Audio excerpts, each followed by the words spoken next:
అన్నకు నమస్కారాలండి. మాకు అందరికీ సన్న బియ్యం ఇస్తుండు కాబట్టి చీరలు బస్సు ఫ్రీ ఉంది కాబట్టి అన్నయ్యకి థ్యాంక్ యూ. ధన్యవాదాలండి. మహిళలందరికీ కూడా ఆడపడుచులకి పండగకు వస్తే ఆడపడుచులకి చీర పెట్టిన విధంగా ముఖ్యమంత్రి గారు ఈ పథకాన్ని ప్రవేశపెట్టినందుకు మహిళల తరపు నుంచి ధన్యవాదాలు తెలుపుకుంటున్నాము.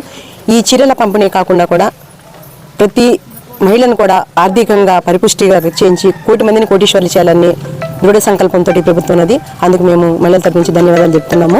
మహిళా సంఘాలు కూడా రెగ్యులర్గా కూడా సమావేశాలు పెట్టుకుంటూ ఒక ఫైనాన్స్ లిటరసీ మీద మంచి అవగాహనతో ఉన్నందుకు ఉండే విధంగా కూడా ఈ ప్రభుత్వం ప్రయత్నిస్తున్నందుకు కూడా ఉండడం కోసం కూడా చీరలు బాగున్నాయి, నాణ్యత ఉన్నాయి.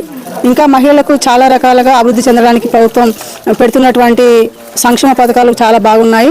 కోటి మందిని కోటీశ్వర్లు చేయాలనే ఆలోచన చాలా బాగుంది. అందరికీ సంతోషంగా ఉంది.